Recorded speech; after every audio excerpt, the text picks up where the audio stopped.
Last week we looked at the new Porsche Cayman R, beautiful little car. Well, this episode it's the iconic Aston Martin Rapide Luxe, which is an upgrade if you can believe that. I'm Michelle Rahal with the Drive Channel and thedrivechannel.com. We hope you're going to enjoy yourselves while we take a look at the flagship of the Aston Martin lineup. Before we get to the Rapide, it's important to point out that to many people, the Aston Martin didn't enter the American vernacular until the famous James Bond film Goldfinger in 1964. Now, once that happened, Aston sales shot up and the marque finally took its rightful place among the elite class of sports and luxury cars. Aston Martin has a history that dates back to 1913. Just to give you a little perspective on its roots, World War I and II slowed down auto production and brought it more into the engine development era for warplanes. After World War II, the Aston Martin went into full swing, starting with a rich racing history that survives to this day.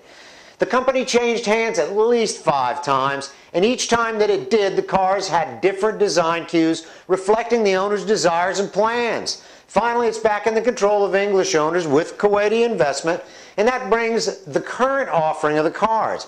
Some are built in England, and the magnificent Rapide and Rapide Luxe, they're built in Austria. The Rapide isn't Aston Martin's first foray into the 4-door luxury market because many of these examples have been built, including the luxurious Lagonda. And if you wore white robes and you were in the oil business, this model was a must-have. But true to the design artists, Aston Martin has had several concepts that seem completely at home today. The AMV 10, penned by a Dutch designer, had it as a mid-engine car. But Aston Martin chose instead to showcase its sports cars with the magnificent 177, which is in production and could be had for $2 million, $2.5 million.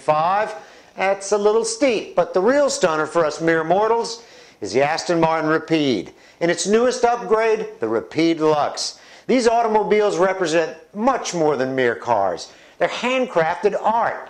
Each engine is built by one person and even has his name engraved on the gorgeous V12. If the lines of the normal Rapide, and normal's a strange thing to call it, then you'd certainly fall for the Luxe version. An incredible interior, beautiful colors, and to complete the effect, an entire complement of Aston Martin luggage to match the interior color.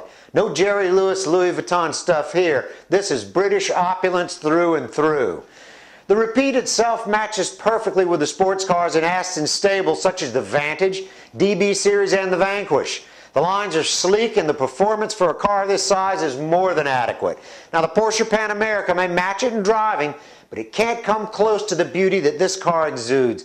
The base price is over $200,000, but count on another 50 or 60 grand for the Luxe version. That pushes this car near the $300,000 mark. Now, for those of you, including me, who can't pony up those kind of dollars, you can buy many of their sports cars used for under 100 grand. But fair warning, the entry ticket may seem like a good buy, and it is, but a normal brake job for one of these cars is around 5 grand. It's safe to say you ain't going to be dropping it off at Midas, and no offense to Midas. Next up in our series is the incredible Audi Quattro concept car. My bet, they're going to build it. And my bet, you're going to want it. For the Drive Channel and thedrivechannel.com, I'm Michelle Rahal. I'll see you next time.